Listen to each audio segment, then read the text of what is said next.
Okay, so I've been experiencing some problems with this generic modified sine wave inverter here that I bought on Amazon.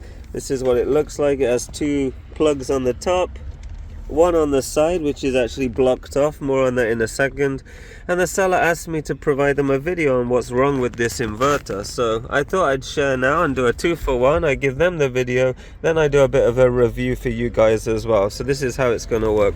So this is the power inverter. I have a separate video on how to install this professionally with fuses, vacuum hosing, and everything you need to know on how to install this yourself, routing it through the firewall. So this is where this video is going to end off. I have it all connected. We have power, we switch on the inverter and we get power. We have a battery voltage of 12.5 volts because the car's off, and an output voltage of 229, so almost 230 AC volts. So if I plug an adapter into here, so I don't know, let's just say this phone charger here, so this just goes to a phone. It's drawing hardly any watts, you know, this thing is capable of, you know, providing so much more. I switch it on, E-5 overload, E-5 overload, off, on, E-5 overload. So you may think, okay, maybe there's a wiring issue. Take this out completely, there's nothing in there. You know, it goes on just fine. Maybe try the other socket, you know, this could be something with that socket. Switch it on, E-5 overload.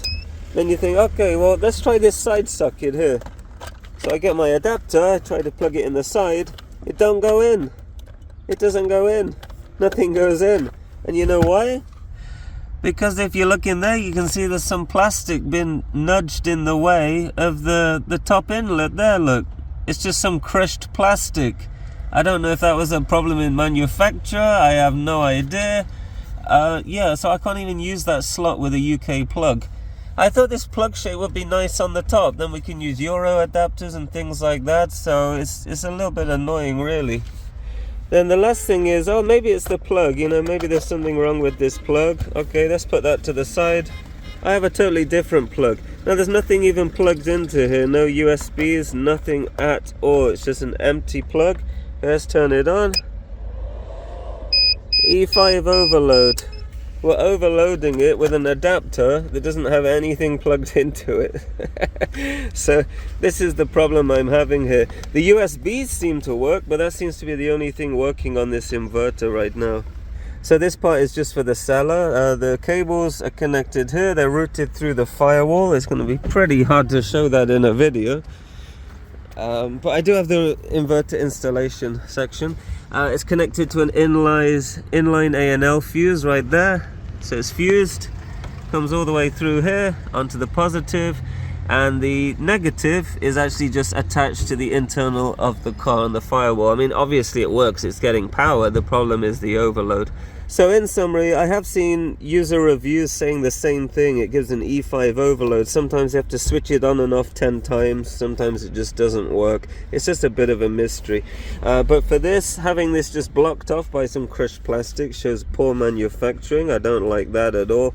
I wanted a modified sine wave inverter because I don't have sensitive equipment. I don't have anything delicate I need to protect. I just want some simple power and that's it. But unfortunately this one missed the mark. I'm going to return it and hopefully get a better one.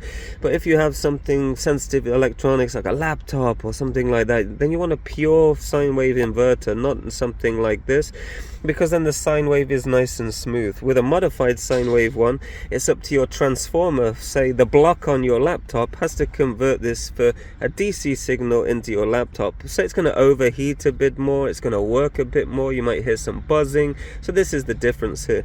But for me, this should have worked just fine for some, you know, random electronics when I needed it. Unfortunately it doesn't work, and that's why. So if you have one, let me know in the comments below if you managed to resolve it or whether you just returned it. But that's a bit of a review on this generic power inverter from Amazon, and again I'll put all the company details and everything in the description below.